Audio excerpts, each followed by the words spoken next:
The coffee machine hisses behind me, steam clouding my vision as I wipe down the counter for the third time this hour.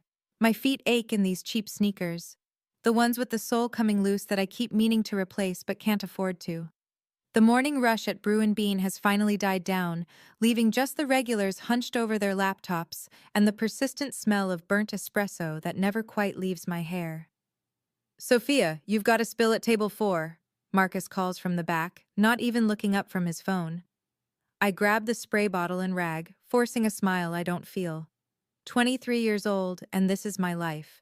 2 jobs, no sleep, and a 2-year-old who depends on me for everything. My baby brother, Matteo. My entire world since Mom and Dad died in that car accident 18 months ago. The memory still feels like a knife between my ribs. One moment I was a college student with dreams of becoming a teacher. The next, I was a guardian to a 6-month-old baby, drowning in legal fees, funeral costs, and a grief so heavy I sometimes forgot to breathe. I clean the spill, some businessman's latte splattered across the table like abstract art, and check my phone. The screen shows 11:47 a.m. My shift at the restaurant doesn't start until 6, which gives me exactly enough time to pick up Matteo from Mrs. Chen's apartment, feed him lunch, put him down for a nap, and maybe, if I'm lucky, close my eyes for 20 minutes before starting all over again. If you're enjoying this story so far, don't forget to hit the like button and subscribe. Drop a comment telling me where in the world you're watching from. I love hearing from you. My phone buzzes. Mrs. Chen. "Sophia, I'm so sorry, but my daughter just called. Emergency with my grandson. I need to leave in 10 minutes. Can you come now?" My heart drops into my stomach. 10 minutes.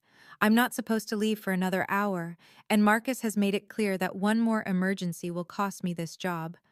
But what choice do I have? I untie my apron with shaking fingers. "Marcus, I need to leave." He finally looks up, his expression already hardening. "Your shift ends at 1. "I know, but my babysitter has an emergency. My brother—" "Everyone's got problems, Sophia." He crosses his arms. "You leave now. Don't bother coming back." The words hang in the air between us. This job pays $7.50 an hour plus tips. It's barely enough, but it's something. Without it, I'm $300 short on rent. Without it, we don't eat next week. But Matteo is alone. "I'm sorry," I say, and I mean it. I'm sorry for being poor, for being desperate, for having responsibilities that don't fit into neat shift schedules. I have to go. I don't wait for his response. I grab my bag from the back room and run. The August heat hits me like a physical thing when I burst onto the Chicago sidewalk. It's the kind of heat that makes the pavement shimmer, that turns cars into ovens, that kills. I run the 6 blocks to Mrs. Chen's building, my heart hammering against my ribs, sweat already soaking through my uniform shirt. She meets me at the door, Matteo on her hip, his little face red from crying. "I'm so sorry, honey. I tried to wait, but—" "It's okay, it's okay." I take him from her arms, feeling his hot tears against my neck. He's burning up, fever warm and miserable. Has he been like this long? Started about an hour ago. I gave him some infant Tylenol. She presses her weathered hand against his forehead. "Maybe you should take him to the clinic." The clinic, where I don't have insurance, where a simple visit could cost me $200 I don't have. "I'll see how he does," I say, forcing confidence I don't feel. "Thank you, Mrs. Chen. I hope your grandson is okay." She's already gathering her purse, her face tight with worry. We're all just trying to survive, I think. All of us barely keeping our heads above water. I carry Matteo down to the street, bouncing him gently, whispering reassurances in English and the fragments of Spanish Mom used to speak. "Está bien, mi amor. Sophia's got you." My car is parked 3 blocks away, a 2004 Honda Civic with a broken air conditioner and a temperamental starter. I dig for my keys with one hand, while Matteo clings to me with both arms, his little body trembling. That's when I see it. The parking ticket fluttering under my windshield wiper. $75 for parking in a 2-hour zone for 2 hours and 12 minutes. Something breaks inside me. Not dramatically, not with tears or screaming, but quietly, like a bone fracturing under too much weight. I pull the ticket free, crumple it, and unlock the car. The interior is an oven. Heat blasts from the open door, making Mateo whimper against my shoulder. I set him in his car seat, my hands moving through the familiar motions even as my vision blurs. Buckle, strap, check, check again. Let me just get the AC started, baby, I murmur, even though there is no AC. I turn the key.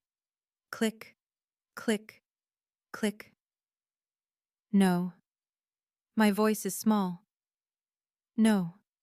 Please. Not today. Click, click, click. I try again. And again. The battery is dead. Or the starter is gone. Or God has finally decided I've had enough rope and it's time to hang. Mateo is crying harder now, his face bright red, his little hands reaching for me. The heat is suffocating, dangerous. I yank him from the car seat and stand on the sidewalk, holding my baby brother while he sobs and my car sits useless and the parking ticket crumples further in my pocket next to my last $17. I need help. But I have no one to call. No family left. No friends who aren't struggling just as hard. No savings, no credit cards, no safety net. I pull out my phone and search for the nearest auto shop, 3 blocks north. I can walk it carrying Mateo, but in this heat, with his fever. A black SUV glides past, windows tinted, the kind of vehicle that costs more than I'll make in 5 years. It pulls to a stop at the light, ahead of me, idling with perfect mechanical precision. I stare at the promise of air conditioning, of help, of someone who has enough that helping me wouldn't even register as a cost. The light changes, the SUV doesn't move. Mateo's cries are getting weaker, more listless. That's worse than the screaming. That's dangerous. Before I can second-guess myself, I'm walking toward the SUV, my brother in my arms, desperation making me bold or stupid or both. I knock on the tinted rear window. It doesn't roll down. I knock again, harder. Please, please, I need help. Nothing. My baby brother. My voice cracks. He's sick and it's so hot and my car won't start and I don't know what to do. Please. The window descends slowly, revealing the interior. Leather seats, climate-controlled air that feels like heaven. And a man. He's younger than I expected, maybe mid-30s, with dark hair cut short and sharp, a jaw that could have been carved from granite, and eyes so dark they're almost black. He wears a suit that probably costs more than my rent, charcoal gray with a white shirt open at the collar. A silver watch catches the light on his wrist, the kind of timepiece you see in magazines. But it's his presence that makes me take a step back. Power radiates from him like heat, like danger, like something wild barely contained in civilized clothing. Get in, he says. His voice is low, controlled, with an edge that makes it clear this isn't a request he makes often. I hesitate. Every instinct I have screams that this man is dangerous, that getting into his vehicle is a line I can't uncross. Mateo whimpers, his little body going limp with heat exhaustion. I get in. The door closes behind me with a solid thunk, sealing me into a space that smells like expensive leather and something darker, something masculine and unsettling.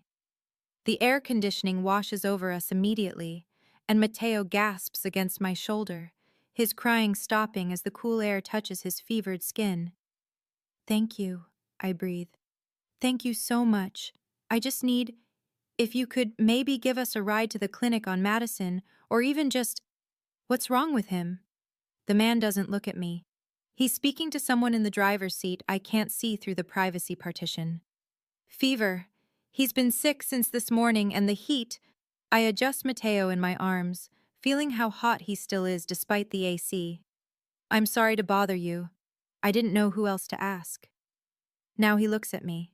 Really looks. His dark eyes moving from my face to Mateo, taking in my coffee-stained uniform, my desperate eyes, the way I'm holding my brother, like he's the only thing keeping me tethered to earth. "Marco," he says, his voice barely raised. "Call Dr. Reeves. Tell him we're bringing him a patient. Pediatric, fever and possible heat exhaustion." The privacy partition lowers slightly. "Yes, sir, Mr. Russo." Mr. Russo. I file the name away, though it feels inadequate for the presence sitting across from me. "You don't have to do that," I say quickly. "Really, the clinic is fine. The clinic will make you wait 3 hours in a room full of other sick children while they process insurance you probably don't have." His eyes haven't left my face. "Dr. Reeves is 5 minutes away, and he owes me favors. Your brother will be seen immediately." The certainty in his voice, the casual way he commands the world to bend to his will, it should frighten me more than it does. Instead, I feel something loosen in my chest, some knot of panic unwinding just enough to let me breathe. "Thank you," I whisper. "I don't know how to repay you." Something flickers across his face, too quick to read. "You already have." Before I can ask what he means, the SUV is moving, gliding through traffic with the ease of a shark through water. Other cars seem to part for us, or maybe I'm imagining it, projecting power onto this man who watches me with eyes that miss nothing. Mateo has stopped crying entirely, his little body relaxing against mine as the cool air works its magic. I stroke his sweaty curls, pressing my lips to his forehead. Still too hot, but not dangerously so. Not anymore. "How old is he?" Mr. Russo asks. 2. Well, almost 2. Another month." "And you're his sister, guardian." I swallow hard. "Our parents died last year. Car accident." He nods slowly, and I wonder what he sees when he looks at me. A struggling girl barely keeping it together? A burden? A problem? "What's your name?" The question is soft, almost gentle. "Sophia. Sophia Martinez." I manage a weak smile. "And this is Mateo." "Dante," he offers. Just the one name, as if it's all I need to know. Maybe it is. The SUV pulls to a stop in front of a brownstone in Lincoln Park, the kind of neighborhood where I've never even walked because I know I don't belong. A man in scrubs is already waiting on the steps, his face professional and concerned. "That's Dr. Reeves," Dante says. He opens his door and steps out, then extends a hand to help me. "Come."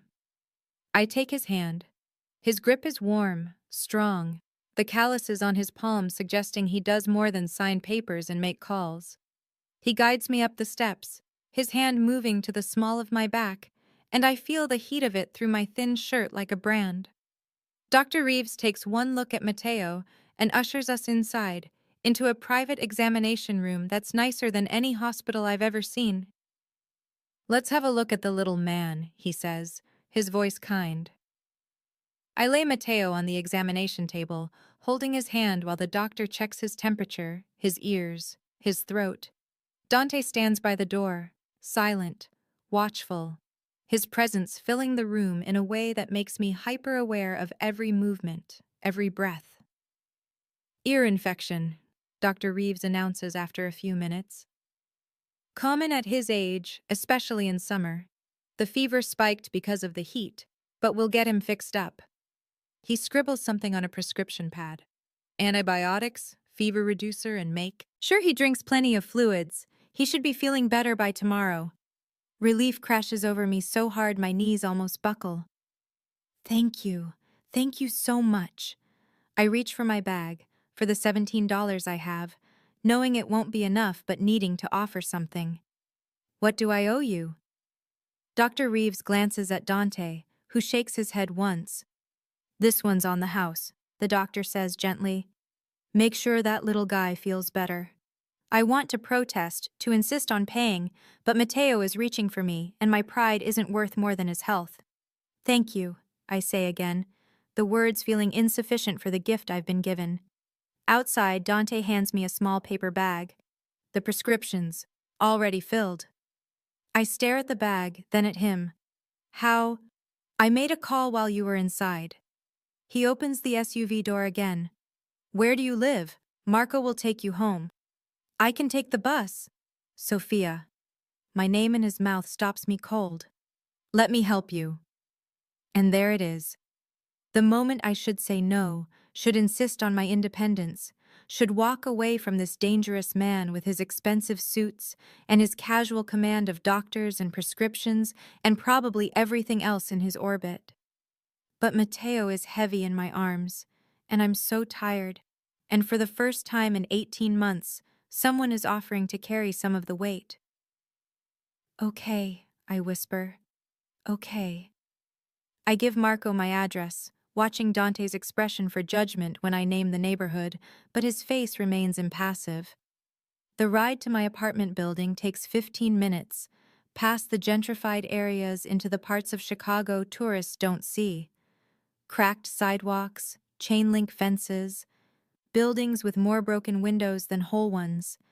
The SUV pulls to a stop in front of my building, and I gather Matteo closer, suddenly ashamed. Thank you. For everything. I don't know how to. You work at Brew and Bean, Dante says. Not a question. I did. I left early today, so. I shrug, trying to smile. But I have another job. At Russo's, actually, the Italian restaurant on. His eyes sharpen. Russo's. Yeah, I'm a waitress there. Started 3 months ago. I shift Matteo in my arms. Do you know it? Something that might be amusement crosses his face. You could say that. Before I can ask what he means, he's pulling out his phone, typing something quickly. Your shift tonight is covered. Take care of your brother. Wait, how do you? But he's already signaling Marco, and the SUV is pulling away, leaving me standing on the sidewalk with Matteo and a bag of medicine and more questions than answers. I watch until the vehicle disappears around the corner, feeling like I've just stepped into something much larger than a simple good deed. Like I've been noticed by someone who doesn't notice people without reason. Inside my apartment, I give Matteo his medicine and tuck him into the crib we share our single room with, watching his little chest rise and fall as sleep finally claims him. Only, then do I let myself examine the paper bag from Dr. Reeves.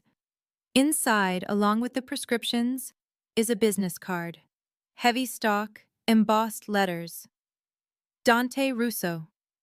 Russo Enterprises. And below it, a phone number written in dark, precise handwriting. Call me if you need anything. D. I sink onto my second-hand couch, the card clutched in my trembling fingers, and realize with sudden, terrifying clarity that my life just changed. I just don't know if it changed for better or worse. I don't call the number. For 3 days, I carry that business card in my pocket like a talisman, my fingers finding its edges whenever anxiety spikes, which is often. Matteo's fever breaks after the first dose of antibiotics, his sunny personality returning along with his appetite. Mrs. Chen, bless her, takes him back without charging extra despite my emergency departure. But Brew and Bean is gone. Marcus made that clear when I stopped by to collect my final paycheck. $73.42. Not even enough to cover the parking ticket still crumpled in my bag. I pick up extra shifts at Russo's, the restaurant whose name I now realize I should have connected to the man in the SUV. On my first night back, I ask Maria, the veteran waitress who's worked there for 15 years, about the owner.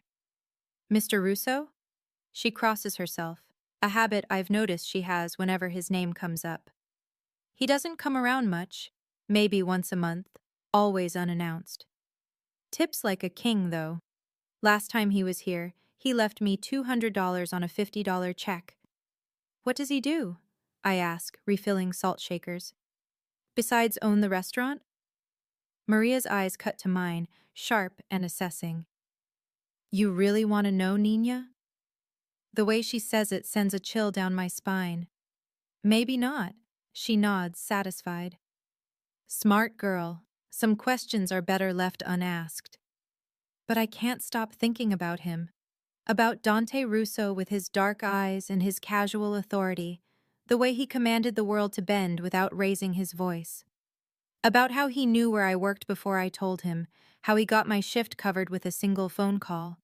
About the card in my pocket with its simple offer. Call me if you need anything. I need a lot of things. A car that works. Health insurance. A bigger apartment so Mateo can have his own room. A future that doesn't feel like I'm drowning in slow motion. But I don't call. Pride, maybe? Or fear?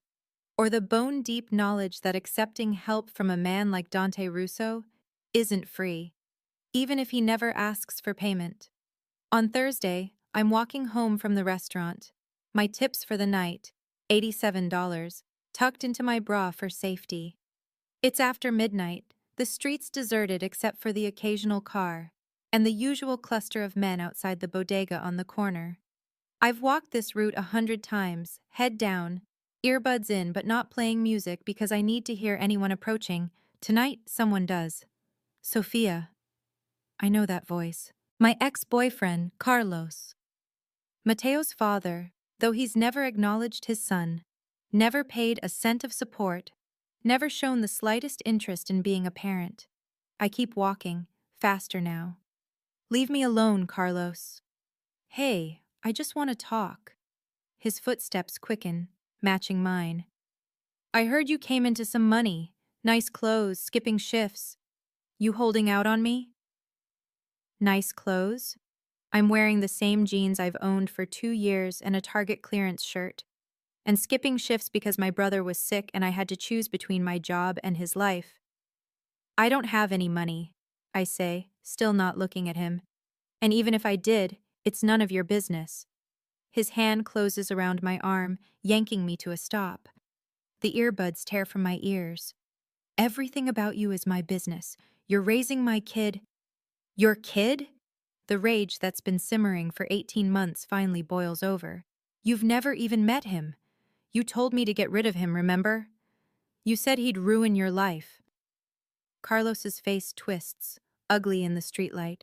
He's high, I realize. Pupils dilated, jaw clenched, that manic energy that used to terrify me when we were together. Yeah, well, maybe I changed my mind. Maybe I want custody. Take him off your hands. Fear, cold and sharp, lances through me. You can't. You have no rights. I got rights. I'm his father. He leans closer, his breath hot and chemical on my face. And I know people, Sophia. Lawyers who owe me favors. You think the courts are going to give a kid to a girl who can barely keep a roof over her head? Who lost her job?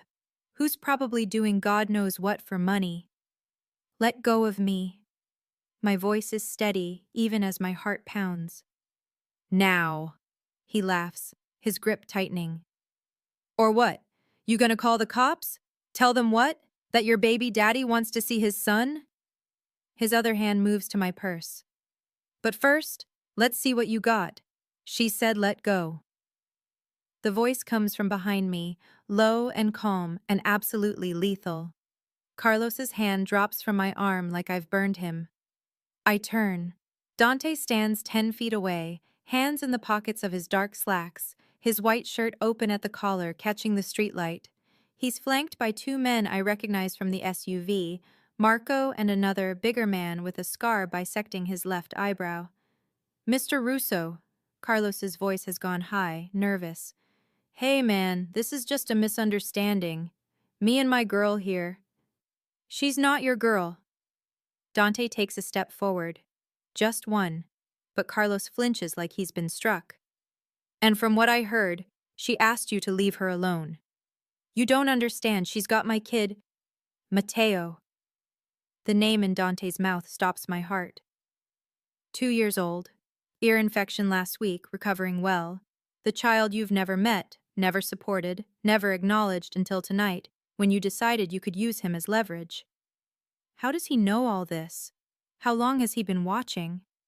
Carlos is backing up now, his high courage evaporating. Look, I don't want any trouble, then walk away.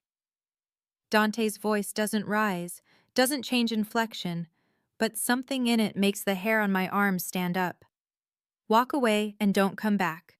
Don't call her, don't approach her, don't even think about her. Because if you do, if I hear you've so much as looked at her wrong, I will make sure the only rights you have to worry about are your last rights. Do we understand each other?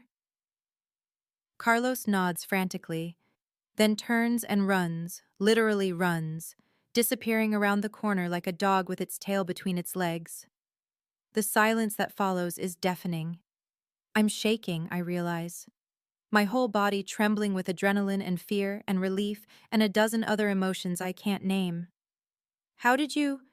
I've had someone watching you. Dante says it like it's the most natural thing in the world. Since Tuesday. You've been having me followed?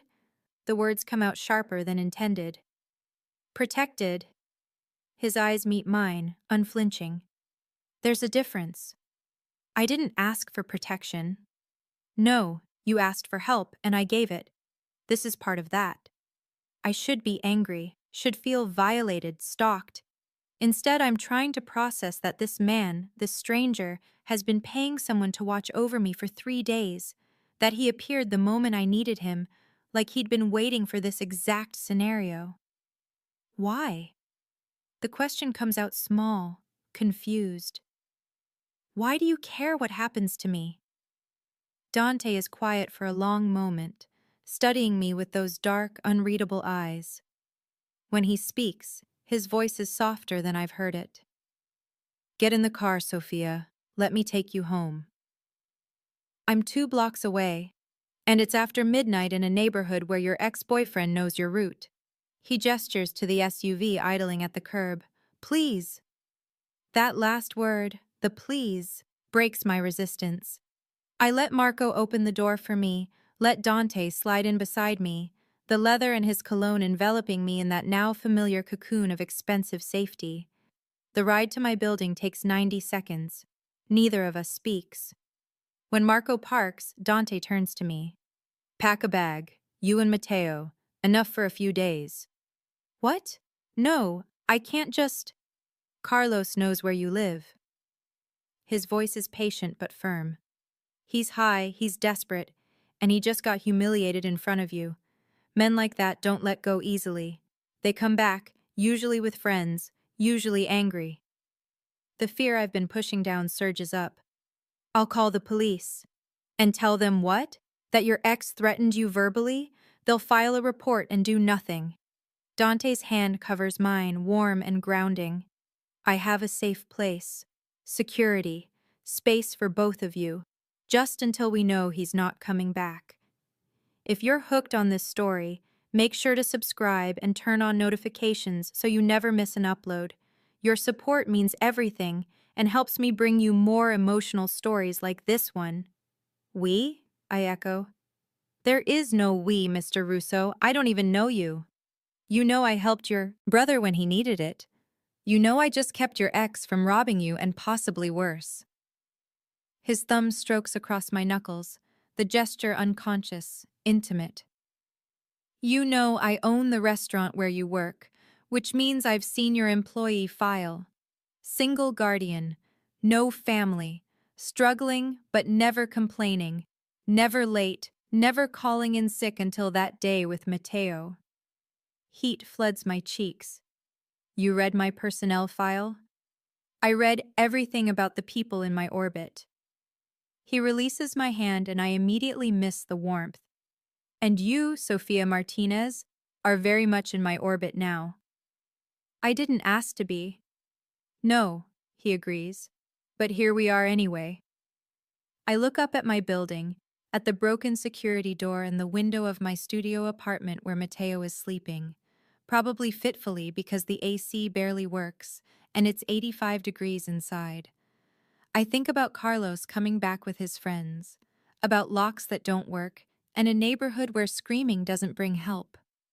I think about my baby brother, who depends on me for everything, who deserves better than this. How do I know I can trust you? I whisper. Dante's expression softens, just slightly. You don't. But you trusted me enough to get in my car when Matteo was sick. Trust me again now.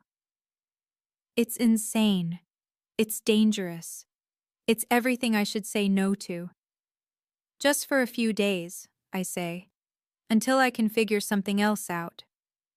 Just for a few days, he agrees, though something in his eyes suggests he knows it's a lie. Mrs. Chen is surprisingly understanding when I knock on her door at 1 in the morning, asking if she can watch Matteo for 30 minutes while I pack. She takes one look at Dante waiting in the hallway, crosses herself twice, and nods. Be careful, mija, she whispers. That one is dangerous. I know, I whisper back. But right now, I need dangerous. I throw essentials into a duffel bag. Clothes for me and Matteo, toiletries, his favorite stuffed elephant, the folder with our important documents. My entire life fits into one bag. The realization is depressing. Dante waits by my door, not entering, giving me privacy even as his presence fills the hallway. When I emerge with the bag, he takes it without asking, his fingers brushing mine. Ready? He asks. No, I admit, but let's go anyway. We collect Matteo from Mrs. Chen's, my brother barely stirring as I lift him from her couch. She presses something into my hand, a rosary, well worn and warm. Just in case, she says. The drive takes us out of my neighborhood, through downtown, and into areas of Chicago I've only seen in magazines. The buildings get taller, cleaner, the cars parked on the streets worth more than I'll make in a lifetime.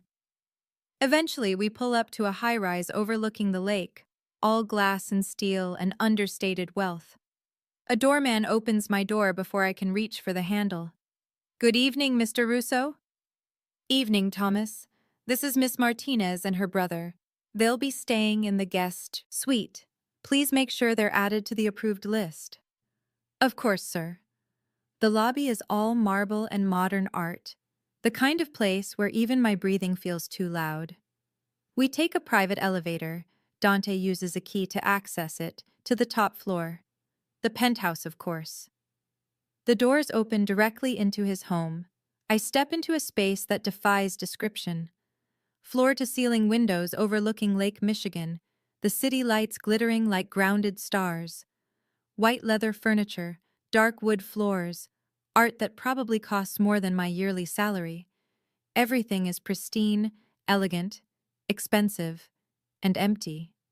Despite the luxury, it feels empty. The guest suite is this way. Dante leads me down a hallway to a room that's bigger than my entire apartment. King-sized bed, sitting area, ensuite bathroom with a tub I could swim in. French doors open onto a balcony. There's a crib in the closet if you need it. I lay Matteo on the bed, building a pillow fortress around him so he won't roll off, then turn to find Dante watching us. His expression is unreadable, but something in his eyes, longing maybe or regret, makes my chest tighten. Thank you, I say for what feels like the 100th time. I don't know how I'll ever repay you. Stop thanking me. He moves closer, close enough that I have to tilt my head back to meet his eyes. And stop worrying about repayment. I don't do this for debt, Sophia. Then why do you do it?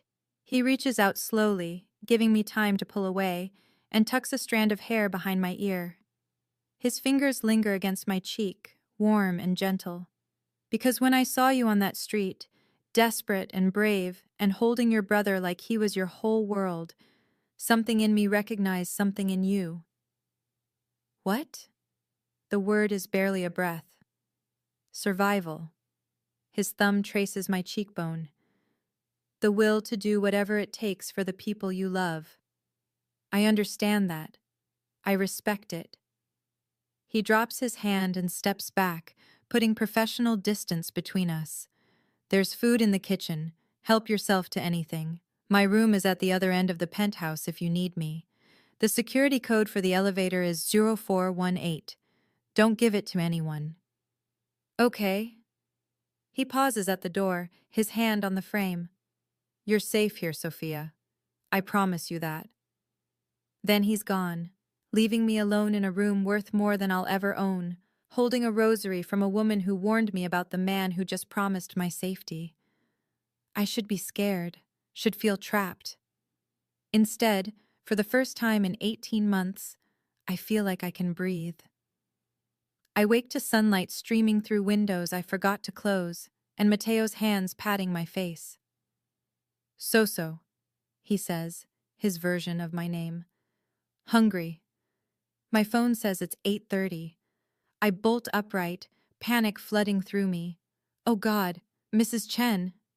Then I remember. We're not home. We're in Dante Russo's penthouse, in a guest room that costs more per night than I make in a month. I dress Mateo quickly, both of us in yesterday's clothes, and venture out into the penthouse. It's different in daylight, warmer somehow. The art on the walls shows families, children, moments of joy frozen in paint and photograph. Not what I expected from a man who Maria crosses herself about. Voices draw me to the kitchen, a massive space of stainless steel and white marble. Dante sits at the island, dressed in charcoal slacks and a white dress shirt, reading something on his tablet while a woman I don't recognize cooks at the stove. He looks up as we enter, and his expression shifts, softens. Good morning? Morning. I hold Mateo against my hip, suddenly conscious of my wrinkled shirt, my unwashed face. I'm sorry, I didn't mean to sleep so late. You needed rest. He sets down the tablet. Mateo, this is Rosa. She makes the best pancakes in Chicago. Rosa, a woman in her 60s with kind eyes and flour on her apron, beams at Mateo. Pancakes for the little prince? With chocolate chips? Mateo's eyes go wide. Chocolate? As many as you want, cariño. She's already reaching for a bowl. You must be Sophia. Mr. Russo said you'd be staying with us. It's nice to have life in this place again. Us. Like she lives here too. I file that away for later questioning. Dante pulls out a stool for me. Coffee? Please. I settle Mateo on my lap, watching as Rosa works magic with batter and chocolate chips. You don't have to go to all this trouble. It's not trouble. Dante pours coffee from a French press, adding cream without asking, somehow knowing how I take it. Rosa loves to cook, and I rarely give her the opportunity. He lives on espresso and takeout, Rosa calls over her shoulder. It's a crime, I tell him. A crime. The easy banter between them surprises me. This doesn't feel like employer-employee. This feels like family. How long have you worked for Mr. Russo? I ask Rosa, accepting the mug of perfectly prepared coffee. Rosa raised me, Dante says before she can answer. After my mother died. The casual way he drops this information stuns me into silence. Rosa plates pancakes shaped like Mickey Mouse, complete with chocolate chip ears, and sets them in front of Mateo, who gasps with delight. Eat, mijo, she says gently, then turns to me. You too. You're too skinny. Both of you. I want to protest, but the pancakes smell incredible, and I can't remember the last time someone cooked breakfast for me. For us. Dante watches me eat, his coffee untouched. I've made some calls, he says quietly. About Carlos. My fork pauses halfway to my mouth. What kind of calls? The kind that ensure he understands the consequences of approaching you again. His tone is mild, but something in it makes my spine straighten. He won't bother you, Sophia. You have my word. What did you do? Nothing that will come back on you. He sips his coffee. Let's leave it at that. I should press.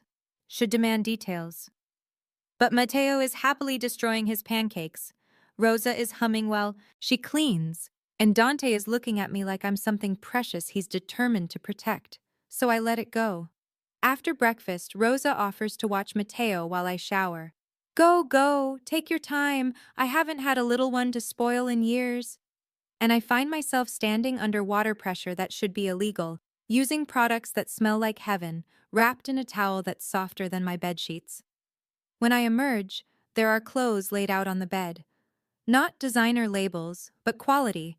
Jeans that actually fit, A soft blue sweater, undergarments still in their packages that are somehow exactly my size. I dress quickly, unnerved by the precision of Dante's observations. He shouldn't know my size. He shouldn't know how I take my coffee. He shouldn't know any of this. But he does, and that knowledge sits in my stomach like stones.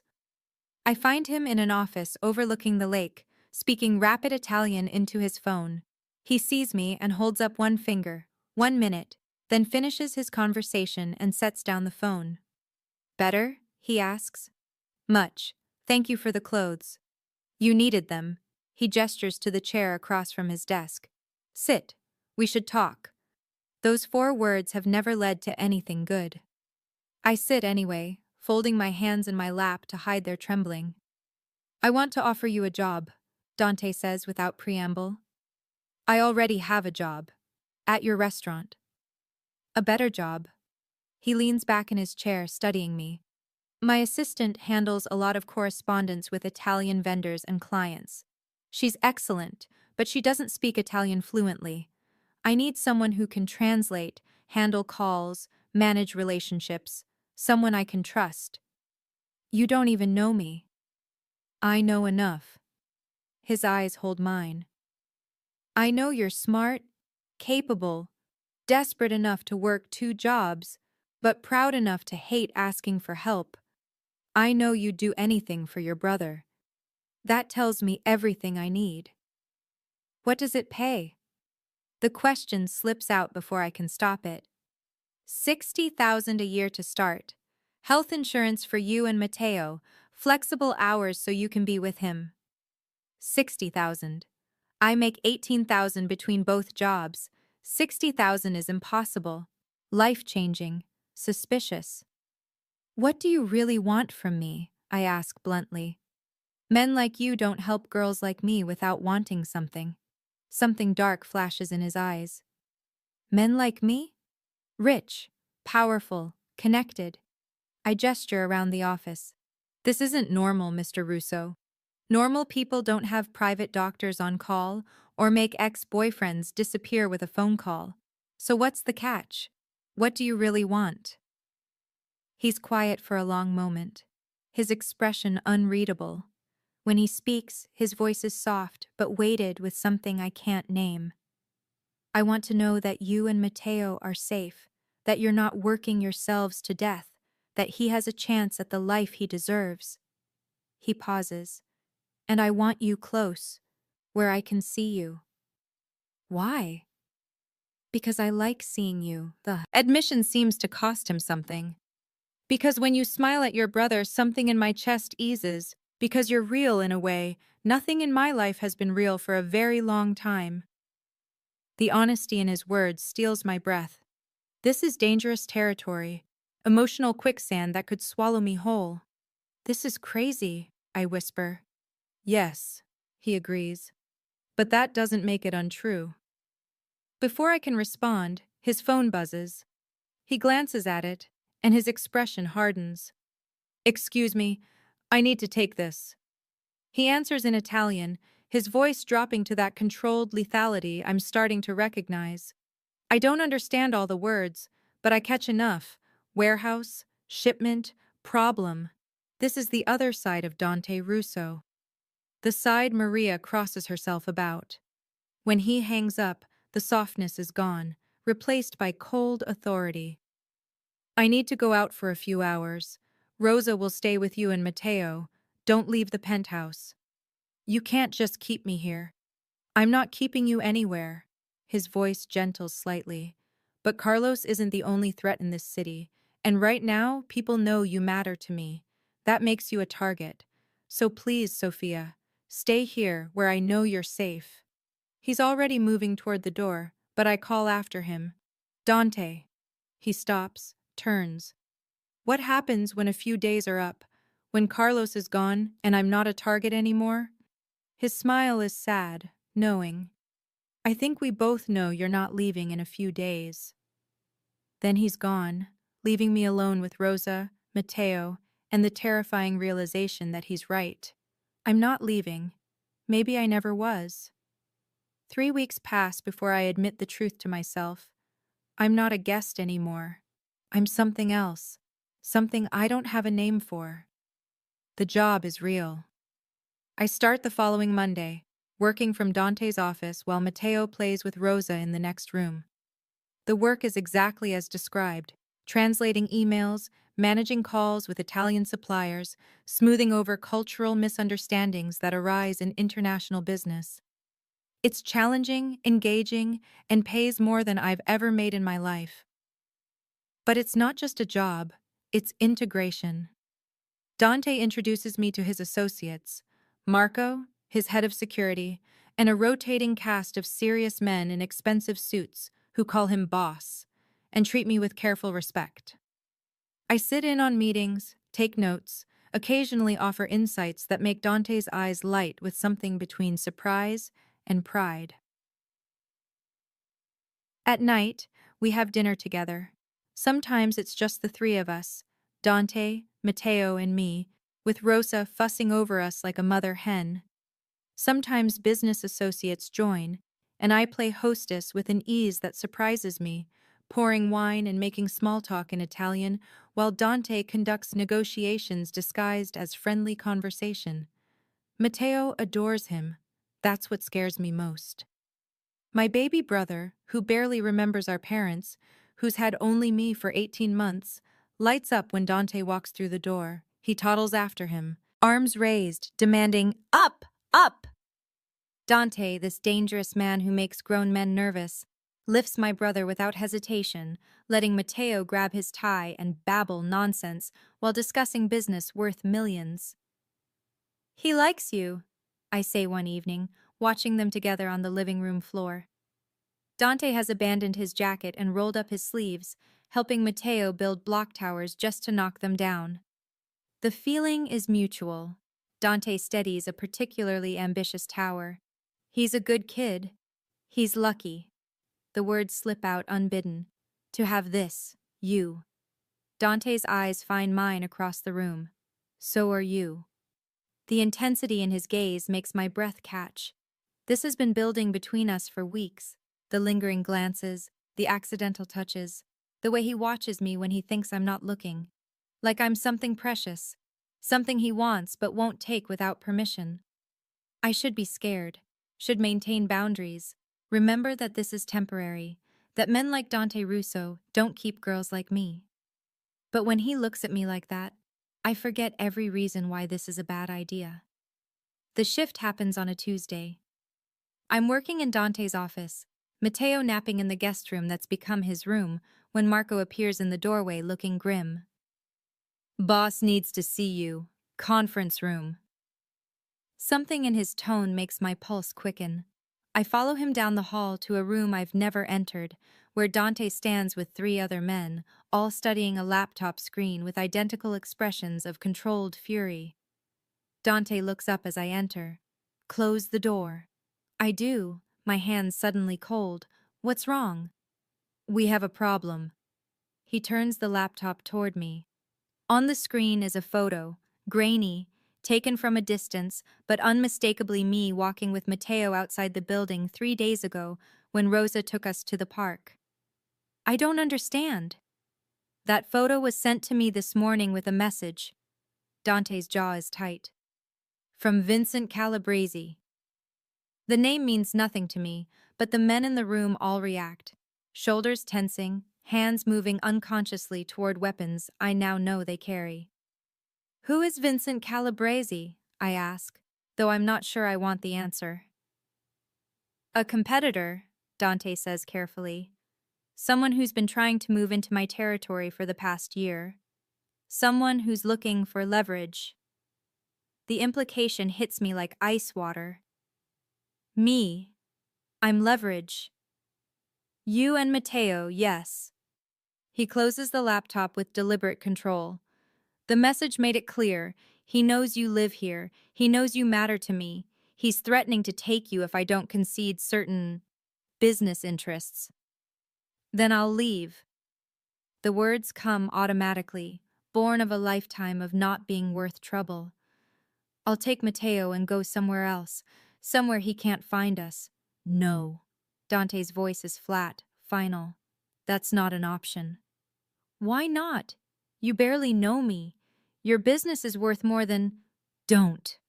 He closes the distance between us in 2 strides, his hands framing my face, forcing me to meet his eyes. Don't finish that sentence. Don't tell me what you're worth, Sophia, because you have no idea.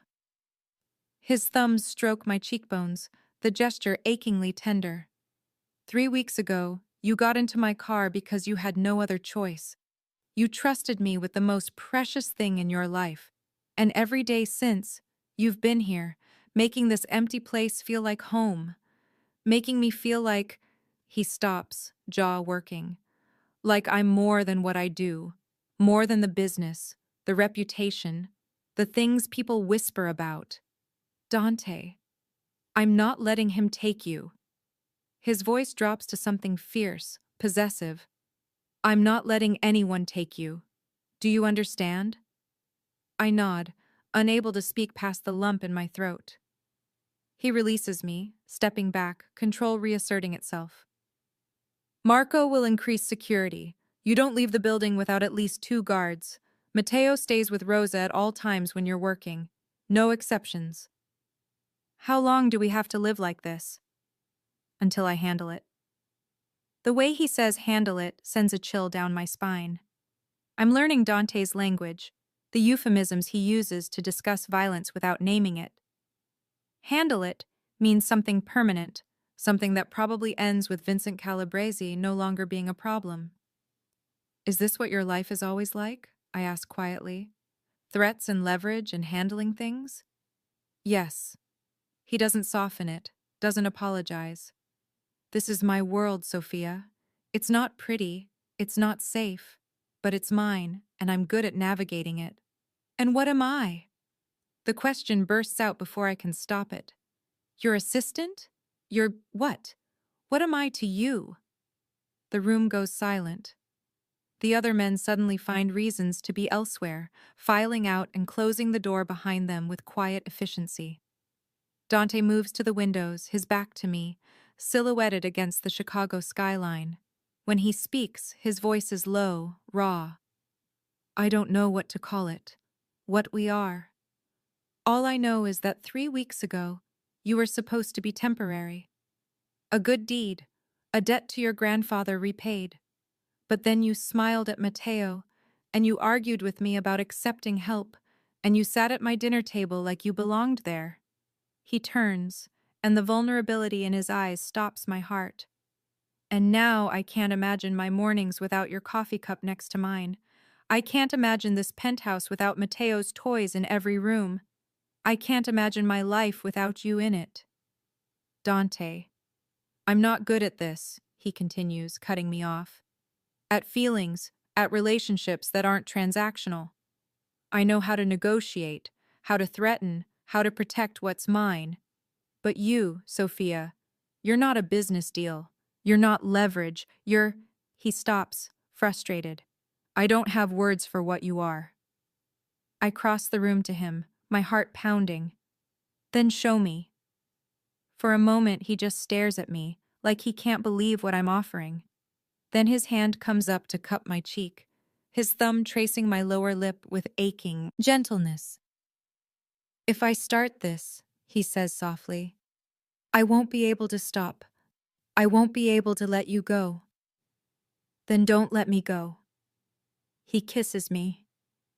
It's nothing like I expected, not aggressive or demanding, but slow, thorough, devastating.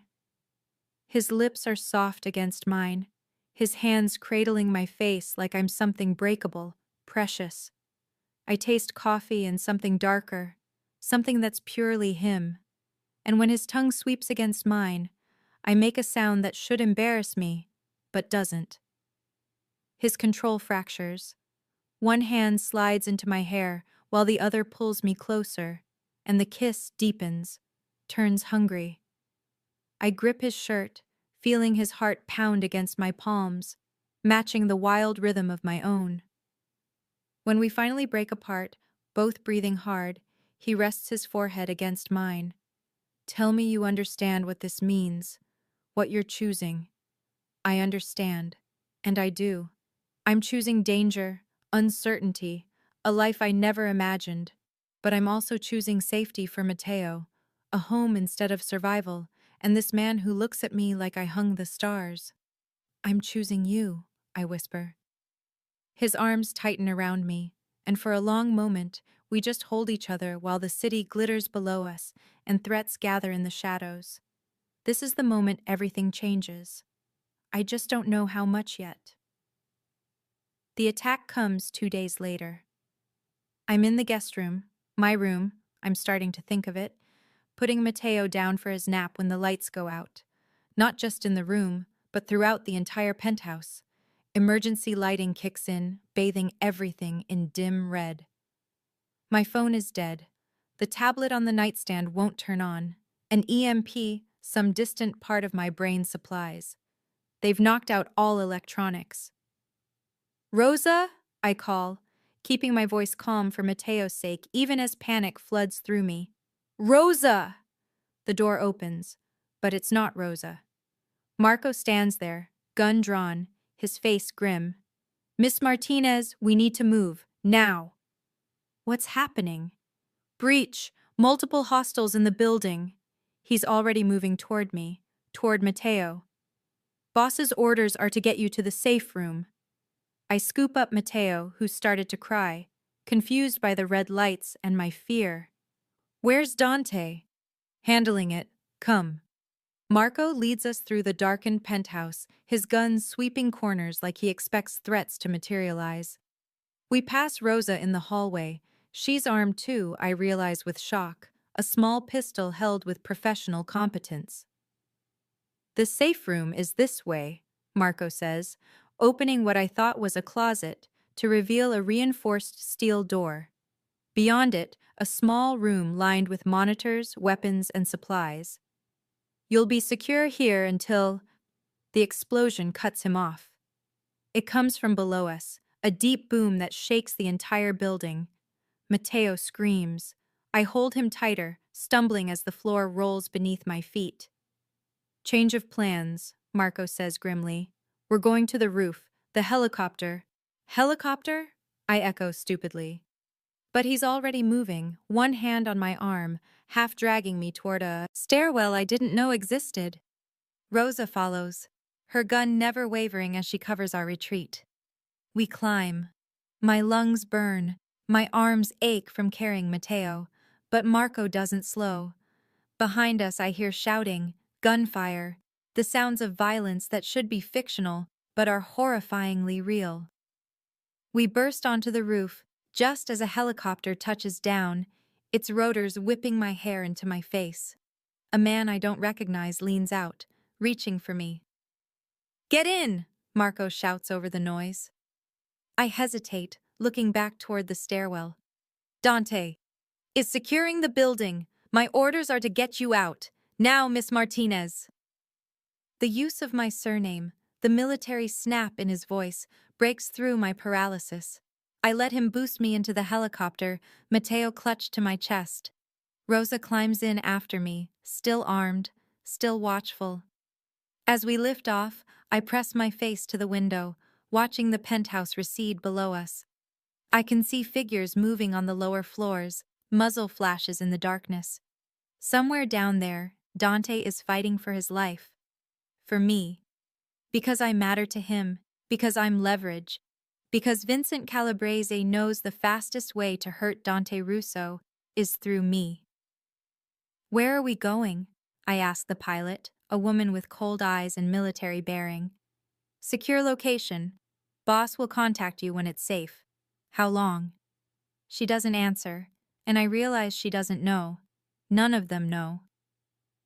Mateo has cried himself to exhaustion, his little body limp against mine. I hold him and watch Chicago disappear beneath us, replaced by suburbs, then darkness, then landing lights at a private airfield I don't recognize. Another car, another safe house. This one is a farmhouse an hour outside the city, surrounded by fields and protected by more armed men, who nod respectfully but won't meet my eyes. Rosa settles Mateo in a bedroom while I pace the living room, my phone, A new one the pilot gave me, clutched in my hand, waiting for it to ring, waiting for news. It's 3 hours before it does. Sophia. Dante's voice is rough, exhausted, but alive. He's alive. Are you okay? The words tumble out. Are you hurt? What happened? I'm fine. Calabresi's men breached the building, but we contained them. A pause. Most of them won't be a problem anymore. The casual way he discusses killing should horrify me. Instead, I just feel relief. And Calabresi? Being handled as we speak. Another pause, longer this time. I'm sorry you had to see that. Experience that. This is exactly what I didn't want for you. I'm okay. Mateo's okay. Rosa and Marco got us out. I know. I've been tracking the helicopter. Of course he has. I'm coming to you. Should be there in an hour. Dante, I need to see you, he says, and the raw need in his voice makes my chest ache. I need to know you're really safe. Can you wait an hour? I'll wait. He arrives in 53 minutes. I'm watching from the window when the convoy of SUVs pulls up, when he emerges from the lead vehicle looking like he's been through a war. His shirt is torn, blood on his knuckles, his or someone else's, I can't tell. But he's walking, he's whole, and when he sees me in the doorway, his expression cracks. I'm in his arms before I consciously decide to move. He catches me, lifting me off my feet, his face buried in my hair. I'm sorry, he breathes against my neck. God, Sophia, I'm so sorry. You saved us. I pull back enough to see his face, to touch the cut above his eyebrow, the bruise forming on his jaw. You protected us. I put you in danger in the first place. His hands frame my face, his thumbs stroking my cheekbones in that gesture I've come to crave. This is my world, my enemies, my fault. No. I cover his hands with mine. This is Vincent Calabresi's fault, and you handled it. Something dark flashes in his eyes. Yes, I did. I don't ask for details. Don't want to know exactly what handled means this time. Instead, I do the only thing that feels right. I kiss him. He responds immediately, desperately, like I'm air and he's been drowning. His hands slide into my hair, tilting my head to deepen the kiss, and I taste blood and coffee and relief so potent it makes me dizzy. When we break apart, both breathing hard, he rests his forehead against mine. I can't do this anymore. Fear spikes through me. Do what? Pretend you're just my assistant. Pretend I don't want you in every way a man can want a woman. His eyes bore into mine, dark and intense. Pretend I don't want you in my bed, in my life, in my future. Then don't pretend. You don't know what you're saying, what you'd be choosing. I'm choosing you. I say it firmly, no hesitation. The danger, the uncertainty, all of it. I'm choosing you, Dante. His kiss this time is claiming, possessive, a promise and a warning all at once. When he lifts me, I wrap my legs around his waist without thinking, letting him carry me away from the windows, away from watching guards, to a bedroom at the back of the house. Last chance, he murmurs against my lips, laying me on the bed with surprising gentleness. Tell me to stop and I will. Tell me you want out, and I'll set you up somewhere safe, somewhere far from my world. I pull him down to me, silencing him with a kiss. I don't want out. I want you. What follows is tender and fierce, and everything I never knew I needed. Dante touches me like I'm precious, like every inch of skin revealed is a gift. He maps my body with hands and mouth, drawing sounds from me I've never made, taking me apart and putting me back together as something new, something his. Afterward, lying tangled in sheets with his heartbeat steady under my palm, I think about how far I've come. From that desperate girl on a hot sidewalk to this woman in Dante Russo's bed, in his heart, in his dangerous, complicated, beautiful life. What happens now? I ask quietly. His arm tightens around me. Now you move into my room, properly, not the guest suite. He presses a kiss to my hair. Now Mateo officially becomes my responsibility too. Now we build something real. Your enemies will learn that touching you means death. His voice is calm, absolute. I'm done hiding what you mean to me, Sophia. Let them come. Let them try. They'll discover I'm much more dangerous when I have something to protect. 6 months later, I stand in Dante's office, our office now, reviewing contracts while Mateo plays with blocks in the corner. Rosa brings lunch, fussing over all of us like always. Marco stops by with a security update that's become routine. This is my life now. Not the struggling waitress, not the desperate guardian barely surviving, but something new, something I'm still learning to navigate. Dante's wife. We married quietly 3 months ago, just us and Rosa and a judge who owed Dante a favor. No big ceremony, no white dress, just vows exchanged in his study with Mateo as our witness, promises to love and protect and build something lasting.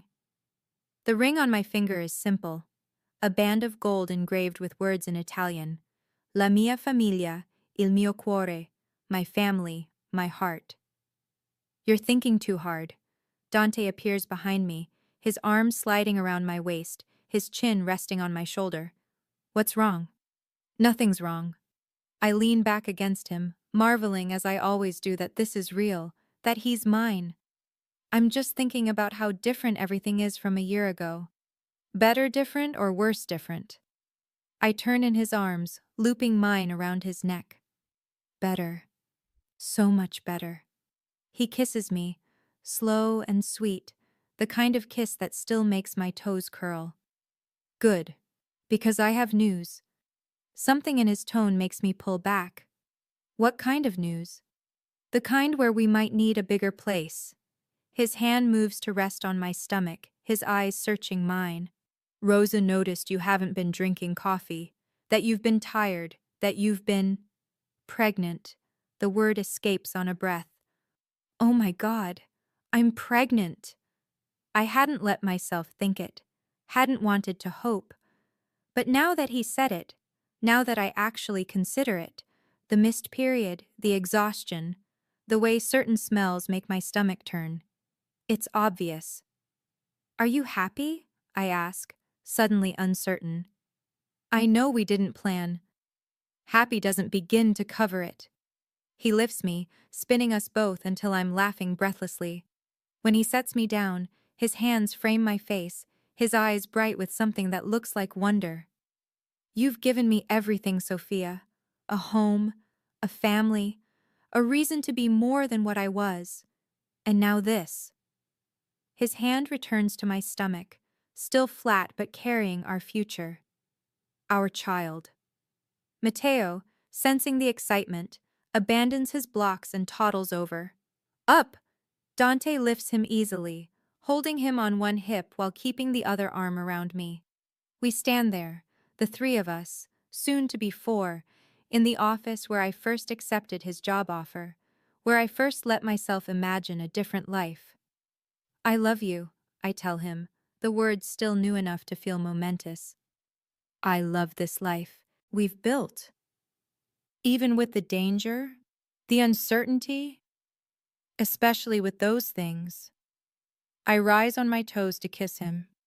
Because they come with you. And you, Dante Russo, are worth every risk.